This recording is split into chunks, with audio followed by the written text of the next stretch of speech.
Hello friends, welcome to my channel. तो चलिए आज देखते हैं इकोनॉमिक्स का 10 क्वेश्चन और जो भी है सारा हाल फिलहाल के करंट अफेयर्स पे आधारित है। ठीक है, तो जो हमारे चैनल पर नए हैं चैनल को सब्सक्राइब जरूर कर लें ताकि आपको नोटिफिकेशन जो है मिलता रहे। ठीक है, तो आइए देखते हैं आज का पहला क्वेश्चन। निम्नलिखित कथनों पर विचार कीजिए। 8 मई 2023 को नई दिल्ली में वित्तीय स्थिरता एवं विकास परिषद FSDC की 27वीं बैठक का आयोजन किया गया। यह वित्त मंत्रालय के अंतर्गत एक वैधानिक शीर्ष परिषद है। इसका गठन केंद्र सरकार की दिसंबर 2010 की एक अधिसूचना द्वारा किया गया है। कर इसकी स्थापना का प्रस्ताव सर्वप्रथम वित्तीय क्षेत्र के सुधारों पर गठित रघुराम राजन समिति ने किया था। तो यहाँ ध्यान देना है कि यहाँ पे ऑप्शन 3 और 1 सही है और यहाँ 2 गलत है क्योंकि ये वैधानिक परिषद नहीं है, गैर वैधानिक है। तो ऑप्शन बी हो जाएगा क्योंकि 2 ही तो सही है ना। आगे देखते हैं, इसका थोड़ा सा डिस्क्रिप्शन देख लेते हैं। वित्तीय स्थिरता एवं विकास परिषद चर्चा में क्यों। कर 8 मई 2023 को नई दिल्ली में वित्तीय स्थिरता एवं विकास परिषद की 27वीं बैठक का आयोजन किया गया। FSDC के बारे में। कर यह वित्त मंत्रालय के अंतर्गत एक गैर सांविधिक शीर्ष परिषद है। इसका गठन केंद्र सरकार की दिसंबर 2010 की एक अधिसूचना द्वारा किया गया। इसके स्थापना का प्रस्ताव सर्वप्रथम वित्तीय क्षेत्र के सुधारों पर गठित रघुराम राजन समिति ने किया था। संरचना है, इसकी अध्यक्षता केंद्रीय वित्त मंत्री द्वारा तथा इसकी उप समिति की अध्यक्षता भारतीय रिजर्व बैंक के गवर्नर द्वारा की जाती है। इसके सदस्यों में वित्तीय क्षेत्र के सभी विनियामकों RBI, सेबी, PFRDA व IRD के प्रमुख मुख्य आर्थिक सलाहकार तथा वित्त सचिव, आर्थिक कार्य विभाग के सचिव व वित्तीय सेवा विभाग के सचिव शामिल हैं। वर्ष 2018 में इसमें आर्थिक कार्य विभाग के राज्य मंत्री, इलेक्ट्रॉनिक्स एवं सूचना प्रौद्योगिकी विभाग के सचिव, राजस्व विभाग के सचिव, फिर है राजस्व सचिव एवं भारतीय दिवाला एवं दिवालियापन बोर्ड के अध्यक्ष को शामिल किया गया है। कार्य क्या है, नियामकों की स्वायत्तता के पूर्वाग्रह के बिना बड़े वित्तीय समूह के कामकाज सहित अर्थव्यवस्था के विवेकपूर्ण पर्यवेक्षण की निगरानी करना, अंतर नियामक समन्वय करना तथा वित्तीय क्षेत्र के विकास के मुद्दों को संबोधित करने के लिए तंत्र को मजबूत बनाना, वित्तीय साक्षरता एवं वित्तीय समावेशन पर सरकार का ध्यान केंद्रित करना। कर भारतीय बीमा सूचना ब्यूरो के संदर्भ में निम्नलिखित कथनों पर विचार करें। रूस के हैकर्स ने रैनसमवेयर हमला करके भारतीय बीमा सूचना ब्यूरो को डाटा को नुकसान पहुंचाने का प्रयास किया है। कर IIB भारतीय बीमा विनियामक एवं विकास प्राधिकरण द्वारा निर्देशित संस्था के रूप में कार्य करता है। यह भारत में संपूर्ण बीमा क्षेत्र के लिए एकमात्र रिपोजिटरी एवं एनालिटिक्स निकाय के रूप में कार्य करता है। तो यहाँ पे तीनों कथन सही है, ऑप्शन सी यहाँ पे करेक्ट होना चाहिए। ठीक है, आइए देखते हैं। तो भारतीय बीमा सूचना ब्यूरो चर्चा में क्यों। रूस के हैकर्स ने रैनसमवेयर हमला करके भारतीय बीमा सूचना ब्यूरो के डाटा को नुकसान पहुंचाने का प्रयास किया है। भारतीय बीमा सूचना ब्यूरो के बारे में। IIB का गठन भारतीय बीमा विनियामक एवं विकास प्राधिकरण द्वारा वर्ष 2009 में बीमा उद्योग की ज़रूरतों को पूरा करने के लिए एकल मंच के रूप में किया गया था। कर इसे आंध्र प्रदेश सोसाइटी पंजीकरण अधिनियम 2001 के तहत 21 नवंबर 2012 को एक स्वतंत्र और गैर लाभकारी सोसाइटी के रूप में पंजीकृत किया गया था। IIB भारतीय बीमा विनियामक एवं विकास प्राधिकरण द्वारा निर्देशित संस्था के रूप में कार्य करता है। इसे बीमा विनियामक एवं विकास अधिनियम 1999 के तहत बीमाकर्ताओं से बीमा संबंधी जानकारी प्राप्त करने का अधिकार है। यह भारत में संपूर्ण बीमा क्षेत्र के लिए एकमात्र रिपोजिटरी एवं एनालिटिक्स निकाय के रूप में कार्य करता है। IIB बाजार तटस्थता के साथ सभी हितधारकों को स्वतंत्र व गैर न्यायिक विश्लेषण प्रदान करता है। केंद्रीय वित्त मंत्रालय के अनुसार वित्त वर्ष 2023-24 में भारत के शुद्ध प्रत्यक्ष कर संग्रह में कितने से भी अधिक की वृद्धि हुई है। तो आंसर होगा ऑप्शन बी, 11% से अधिक। ये ही शायद 11.18% है। ठीक है, केंद्रीय वित्त मंत्रालय के अनुसार वित्त वर्ष 2023-24 में भारत के शुद्ध प्रत्यक्ष कर संग्रह में 11.18% से भी अधिक की वृद्धि हुई है। महत्वपूर्ण तथ्य, वित्त वर्ष 2023-24 में 17 जून 2023 तक शुद्ध प्रत्यक्ष कर संग्रह 3,79,760 करोड़ रुपये हुआ, जो वित्त वर्ष 2022-23 की इस अवधि में 3,41,568 करोड़ रुपये था। कर वित्त वर्ष 2023-24 में सकल प्रत्यक्ष कर संग्रह वित्त वर्ष 2022-23 की इस अवधि के 3,71,982 करोड़ रुपये की तुलना में 4,19,338 करोड़ रुपये हुआ, जो 12.73% की वृद्धि को दर्शाता है। निम्नलिखित कथनों पर विचार कीजिए। वित्त मंत्रालय द्वारा घोषणा की गई कि क्रेडिट कार्ड से विदेश में किए गए खर्च को अब उदारीकृत प्रेषण योजना के तहत लाया जाएगा। कर यह व्यवस्था 1 जनवरी 2023 से लागू होगी, नहीं 1 जुलाई से ये लागू होगी। ठीक है, 1 जनवरी तो कब का पार हो गया ना, तो 1 जुलाई से ये लागू होगी, तो दो गलत है। कर स्वास्थ्य और शिक्षा से जुड़े खर्च भी इसके अंतर्गत शामिल होंगे, यहाँ नहीं होंगे। ठीक है, स्वास्थ्य और शिक्षा से जुड़े खर्च जो है इसके अंतर्गत शामिल नहीं होगा, तो यहाँ पे केवल एक ही सही है, इसीलिए ऑप्शन ए गलत होगा, मतलब सही हो जाएगा। तो संदर्भ है क्या, हाल ही में वित्त मंत्रालय द्वारा घोषणा की गई है कि क्रेडिट कार्ड से विदेश में किए गए खर्च को अब उदारीकृत प्रेषण योजना के तहत लाया जाएगा। महत्वपूर्ण तथ्य, यह व्यवस्था 1 जुलाई 2023 से लागू होगी। इसके तहत क्रेडिट कार्ड से विदेश में किए गए खर्च पर अब 20% का स्रोत पर कर संग्रह आरोपित किया जाएगा। किसी व्यक्ति द्वारा अपने अंतर्राष्ट्रीय डेबिट या क्रेडिट कार्ड का उपयोग करके प्रति वित्त वर्ष किए जाने वाले 7 लाख रुपये तक के किसी भी भुगतान को LRS सीमा से बाहर रखा जाएगा, अतः इस पर कोई TCS नहीं लगेगा। अब तक डेबिट कार्ड या फॉरेक्स कार्ड से पैसों का लेन देन ही इस योजना में आता है। अब क्रेडिट कार्ड से होने वाले लेन देन को भी इसमें शामिल कर लिया गया है। हालांकि स्वास्थ्य और शिक्षा से जुड़े खर्च इसके अंतर्गत शामिल नहीं होंगे। उदारीकृत प्रेषण योजना, कर उदारीकृत प्रेषण योजना के तहत नाबालिगों सहित सभी निवासी व्यक्तियों को किसी भी अनुमत चालू या पूंजी खाता लेन देन या दोनों के संयोजन के लिए प्रति वित्तीय वर्ष में 2.5 लाख अमेरिकी डॉलर तक मुक्त रूप से प्रेषित करने की अनुमति है। एक वित्तीय वर्ष के दौरान एक बार में 2.5 लाख अमेरिकी डॉलर तक की राशि का प्रेषण किए जाने के बाद एक निवासी व्यक्ति इस योजना के तहत कोई और प्रेषण करने के लिए पात्र नहीं होगा। करार इस सीमा से अधिक के किसी भी प्रेषण के लिए RBI से पूर्व अनुमति की आवश्यकता होती है। यह योजना 25,000 अमेरिकी डॉलर की सीमा के साथ 4 फरवरी 2004 को शुरू की गई थी। प्रेषक के अवयस्क होने की स्थिति में LRS घोषणा पत्र पर अवयस्क के प्राकृतिक अभिभावक द्वारा हस्ताक्षरित होना चाहिए। यह योजना कॉर्पोरेट पार्टनरशिप फर्मों, HUF, ट्रस्टों आदि के लिए उपलब्ध नहीं है। अब है 115 नंबर क्वेश्चन यानी आज का 5वां क्वेश्चन। सरकार ने IT हार्डवेयर के लिए PLI पर परिव्यय के संदर्भ में निम्नलिखित कथनों पर विचार कीजिए। कर IT हार्डवेयर के लिए PLI योजना की शुरुआत मार्च 2021 में की गई थी।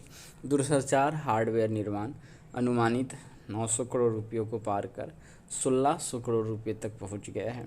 यदि वैकल्पिक प्रोत्साहनों का उद्देश्य के अनुसार उपयोग किया जाता है तो योजना के तहत कुल प्रोत्साहन राशि 8 से 9% हो सकती है। तो ये ऑप्शन सी ही सही होना चाहिए, यहाँ पे तीनों कथन सही है। आगे देखते हैं। कह रहा है केंद्रीय मंत्रिमंडल ने IT हार्डवेयर निर्माण के लिए प्रोडक्शन लिंक्ड इंसेंटिव योजना के एक अद्यतन संस्करण को मंजूरी दे दी है। IT हार्डवेयर के लिए PLI योजना की शुरुआत मार्च 2021 में की गई थी। इसके अंतर्गत मतलब जो कंपनी इसके लिए एलिजिबल है, कंपनियों जैसे डेल और फ्लेक्सट्रॉनिक्स के लिए घरेलू विनिर्माण में वृद्धिशील निवेश के लिए 4% अधिक का प्रोत्साहन प्रदान किया जाता है। इस योजना का उद्देश्य घरेलू विनिर्माण को बढ़ावा देना, निर्यात में वृद्धि करना और भारत को IT हार्डवेयर क्षेत्र में एक प्रमुख अग्रणी राष्ट्र बनाना है। इस योजना का कार्यकाल 6 वर्ष का होगा, जो योग्य कंपनियों को घरेलू IT हार्डवेयर निर्माण में निवेश करने के लिए दीर्घकालिक प्रोत्साहन प्रदान करेगा। स्वदेशी IT हार्डवेयर में वृद्धि। सरकार ने भारत में इलेक्ट्रॉनिक्स विनिर्माण के विकास पर प्रकाश डाला है।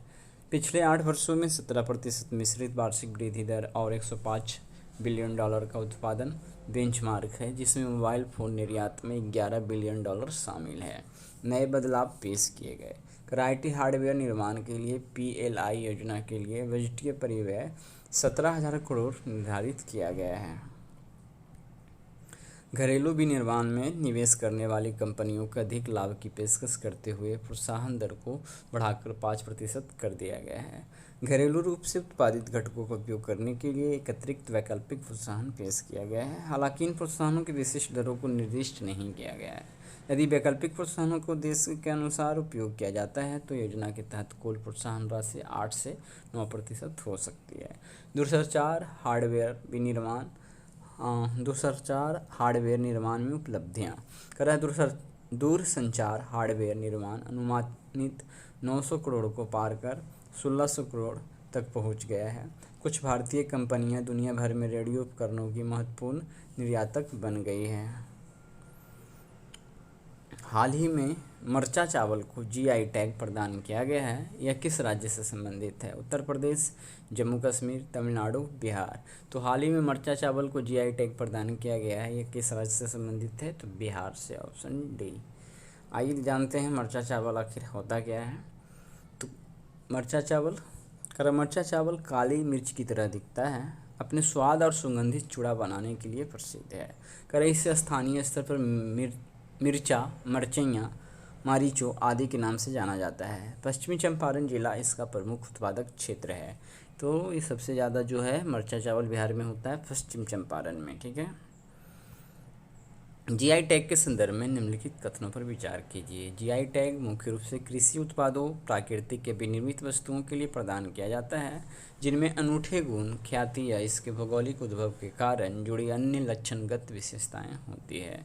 भौगोलिक संकेत पंजीकरण का मुख्यालय पुणे में स्थित है। इसका पंजीकरण 10 वर्ष के लिए मान्य होता है तथा 10 वर्ष बाद इसका फिर से नवीनीकरण कराया जा सकता है।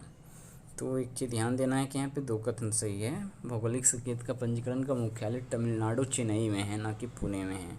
तो ये दूसरा नंबर कथन गलत है, सत्य ढूंढना है, इसलिए केवल 2 सही होगा और ऑप्शन बी तो सही होगा ही इसके कारण। तो GI टैग मुख्य रूप से कृषि उत्पादों, प्राकृतिक या विनिर्मित वस्तुओं के लिए प्रदान किया जाता है जिनमें अनूठे गुण, ख्याति या इसके भौगोलिक उद्भव के कारण जुड़ी अन्य लक्षणगत विशेषताएं होती है। यह एक प्रकार का बौद्धिक संपदा अधिकार होता है जो IPR के अन्य रूपों से भिन्न होता है, क्योंकि यह एक विशेष रूप से निर्धारित स्थान में समुदाय की विशिष्टता को दर्शाता है। विश्व बौद्धिक संपदा संगठन के अनुसार GI टैग एक प्रकार का लेबल होता है जिसमें किसी उत्पाद को विशिष्ट भौगोलिक पहचान दी जाती है। GI टैग वाणिज्य मंत्रालय के तहत आने वाले उद्योग और आंतरिक व्यापार संवर्धन विभाग द्वारा दिया जाता है। भारत में GI टैग के पंजीकरण को वस्तुओं को भौगोलिक संकेतक अधिनियम 1999 द्वारा विनियमित किया जाता है। यह अधिनियम 13 सितंबर 2003 को प्रभाव में आया था। भौगोलिक संकेत पंजीकरण का मुख्यालय चेन्नई, तमिलनाडु में स्थित है। इसका पंजीकरण 10 वर्ष के लिए मान्य होता है तथा 10 वर्ष बाद इसका फिर से नवीनीकरण कराया जा सकता है। अब है पशुधन बीमा योजना के संदर्भ में निम्नलिखित कथनों पर विचार कीजिए। वर्तमान में देश के 3% से भी कम मवेशियों का बीमा किया जाता है। संसदीय समिति की रिपोर्ट के अनुसार वर्ष 2022-23 के दौरान एक भी पशुधन का बीमा नहीं किया गया। तीसरा है केंद्र ने बीमा कंपनियों से इस योजना के दायरे का विस्तार करने और किसानों द्वारा भुगतान किए जाने वाले प्रीमियम को कम करने पर बल दिया है। उपयुक्त में से कितने कथन सत्य है? केवल 1, केवल 2, सभी 3, कोई भी नहीं। तो उपर्युक्त में से कितने कथन सत्य है? तो यहाँ ध्यान देना है, ये दूसरा और तीसरा सही होना चाहिए। ये 3% नहीं, 1% भी कम मवेशियों का क्या है भारत में बीमा किया जाता है। यहाँ पे 1% होगा, ये गलत है पहला, और सत्य ढूंढना है, इसीलिए केवल 2 सही मिल रहा है, तो ऑप्शन बी सही हो जाएगा। ठीक है। पशुधन बीमा योजना पर विचार कीजिए। चर्चा में क्यों? संसद की अस्थायी समिति द्वारा वर्ष 2022-23 में पशुधन के शून्य बीमा कवरेज पर ध्यान आकर्षित किए जाने के कारण केंद्र सरकार प्रधानमंत्री फसल बीमा योजना की तर्ज पर एक व्यापक पशुधन बीमा योजना पर विचार कर रही है। ध्यान देना है कि 2022-23 में जो पशुओं के लिए एक भी बीमा नहीं हुआ। वर्तमान स्थिति, वर्तमान में देश के 1% भी कम मवेशियों का बीमा किया जाता है और औसत वार्षिक प्रीमियम बीमित राशि का 4.5% है, जो अधिकांश किसानों के लिए अवहनीय है। वर्तमान में पशुधन बीमा योजना के देश के 100 जिलों में क्रियाशील है। इस केंद्र प्रायोजित योजना का प्रबंधन संबंधित राज्य पशुधन विकास बोर्डों द्वारा किया जा रहा है। इसे 10वीं पंचवर्षीय योजना के समय वर्ष 2005-06 एवं 2006-07 के दौरान और 11वीं पंचवर्षीय योजना की अवधि में वर्ष 2007-08 के दौरान 100 चयनित जिलों में पायलट आधार पर लागू किया गया था। संसदीय अस्थायी समिति की रिपोर्ट, संसदीय समिति की रिपोर्ट के अनुसार वर्ष 2022-23 के दौरान एक भी पशुधन का बीमा नहीं किया गया है, जबकि वर्ष 2021-22 में 1,74,061 पशुओं का बीमा किया गया था। इस समिति ने लाभार्थियों के लिए पशुधन बीमा की प्रक्रिया को आसान बनाने के लिए मंत्रालय से प्रभावी कदम उठाने की सिफारिश की है। समिति ने पशुधन मालिकों के लिए ऐप आधारित पशुधन बीमा सुविधा विकसित करने की संभावना की तलाश करने की भी अनुशंसा की है। सरकार के प्रयास, उच्च प्रीमियम दर और किसानों की सामान्य आर्थिक स्थिति पशुधन बीमा में कमी का प्रमुख कारण है। सरकार अनुसूचित जाति एवं जनजाति समुदायों को सामाजिक रूप से हाशिए पर स्थित किसानों द्वारा भुगतान किए गए प्रीमियम पर सब्सिडी पर विचार कर रही है। केंद्र ने बीमा कंपनियों से इस योजना के दायरे का विस्तार करने और किसानों द्वारा भुगतान किए जाने वाले प्रीमियम को कम करने पर बल दिया है। लंपित त्वचा रोग महामारी के दौरान देश में करीब 2 लाख मवेशियों की मौत हुई थी। इससे पीड़ित किसानों ने सरकार से मुआवजे की मांग की थी, बट शायद बीमा नहीं था, इसीलिए मुआवजा पता नहीं है दिया क्या नहीं। तो आइए देखते हैं। डब्बा ट्रेडिंग के संदर्भ में निम्नलिखित कथनों पर विचार कीजिए। ठीक है, विचार छूट गया है, कोई बात नहीं। डब्बा ट्रेडिंग, ये संस्थाएं कानून द्वारा स्वीकृत है तथा डब्बा ट्रेडिंग में शामिल संस्थाओं को एक्सचेंज द्वारा अधिकृत सदस्यों के रूप में मान्यता देती है। नहीं, कानून नहीं है, ये गैर कानून है और ये मान्यता नहीं दी गई है। यहाँ पे दोनों पॉइंट नेगेटिव में होगा, इसीलिए पहला कथन तो गलत है। डब्बा यानी कि बॉक्स ट्रेडिंग से तात्पर्य है औपचारिक व्यापार से है, जो स्टॉक एक्सचेंज के दायरे से बाहर होता है। तो औपचारिक नहीं है, अनौपचारिक है। ठीक है, ये भी गलत है। इसमें आय या लाभ का कोई उचित रिकॉर्ड नहीं है। ऐसे में यह डब्बा व्यापारियों को कराधान से बचने में मदद करता है। ठीक है, इसके बारे में डिटेल से देखेंगे हम किसमें, डिस्क्रिप्शन में देखेंगे। तो केवल एक सही है, तो ऑप्शन ये सही हो जाएगा। ये संस्थाएं कानून द्वारा निषिद्ध है तथा डब्बा ट्रेडिंग में शामिल संस्थाओं को एक्सचेंज द्वारा अधिकृत सदस्य के रूप में मान्यता नहीं दी गई है। डब्बा ट्रेडिंग के बारे में क्या है? डब्बा ट्रेडिंग से तात्पर्य अनौपचारिक व्यापार से है, जो स्टॉक एक्सचेंज के दायरे से बाहर होता है। इसमें ट्रेडर्स किसी विशेष स्टॉक का भौतिक स्वामित्व लेने के लिए वास्तविक लेन देन किए बिना स्टॉक की कीमतों में उतार चढ़ाव पर दांव लगाते हैं। सरल शब्दों में यह स्टॉक प्राइस मूवमेंट के आसपास केंद्रित जुआ है। उदाहरण के लिए कोई निवेशक किसी शेयर पर 1,000 रुपये पर दांव लगाता है और यदि कीमत बढ़कर 1,500 रुपये हो जाती है तो उसे 500 रुपये का लाभ होगा। वहीं यदि कीमत घटकर 900 रुपये हो जाती है तो निवेशक को अंतर का भुगतान डब्बा ब्रोकर को करना होगा। इस प्रकार यह निष्कर्ष निकाला जा सकता है कि ब्रोकर का लाभ निवेशक के नुकसान के बराबर और हानि निवेशक के लाभ के बराबर होता है। बस वाइस वर्सा याद रखना है। चूँकि आय या लाभ का कोई उचित रिकॉर्ड नहीं है, ऐसे में यह डब्बा व्यापारियों को कराधान से बचने में मदद करता है। इससे उन्हें अपने लेन देन पर कमोडिटी ट्रांजैक्शन टैक्स या सिक्योरिटीज ट्रांजैक्शन टैक्स का भुगतान नहीं करना पड़ता है। डब्बा ट्रेडिंग को प्रतिभूति अनुबंध अधिनियम 1956 की धारा 23(1) के तहत एक अपराध माना गया है और दोषी पाए जाने पर 10 साल तक की कैद या 25 करोड़ रुपए तक का जुर्माना या दोनों हो सकता है। IMF SDR का मूल्य निम्नलिखित किन मुद्राओं की एक बास्केट पर आधारित है? यहाँ पे 5-6 है, देखते हैं। अमेरिकी डॉलर, चीनी रॉनबे, भारतीय रुपया, जापानी येन, ब्रिटिश पाउंड स्टर्लिंग, यूरो। तो IMF का जो SDR का मूल्य है केवल 5 पे, भारत का जो भारतीय रुपया है ना, इसको छोड़कर बाकी उसमें शामिल हैं। ठीक है, तो यहाँ पे हो जाएगा ऑप्शन सी करेक्ट। कह रहा है विशेष आहरण अधिकार। IMF द्वारा अंतर्राष्ट्रीय आरक्षित संपत्ति के रूप में विशेष आहरण अधिकार को वर्ष 1969 में सदस्य देशों के लिए बनाया गया था। यह कृत्रिम तौर पर तैयार की गई एक विशेष प्रकार की आरक्षित मुद्रा है जिसका उपयोग अंतर्राष्ट्रीय स्तर पर पूरक मुद्रा के रूप में तरलता में वृद्धि के लिए किया जाता है। SDR का मूल्य 5 मुद्राओं के एक बास्केट पर आधारित है जिसमें शामिल है अमेरिकी डॉलर, यूरो, चीन का क्या पड़ेंगे रॉनबिनबी, जापान का जापानी येन और ब्रिटिश पाउंड स्टर्लिंग। करा IMF द्वारा SDR का मूल्य प्रतिदिन बास्केट में शामिल मुद्राओं की निश्चित मुद्रा राशियों और बास्केट में शामिल मुद्राओं के बीच दैनिक बाजार विनिमय दरों के आधार पर प्रतिदिन निर्धारित किया जाता है। तो इस प्रकार से हमने देख लिया आज 10 क्वेश्चन इकोनॉमिक्स का। तो मिलते हैं अगले दिन साइंस के क्वेश्चन के साथ। तब तक हमारे चैनल पर बने रहे, वीडियो देखते रहें और वीडियो अच्छा लगे तो चैनल को सब्सक्राइब कर ले। ठीक है।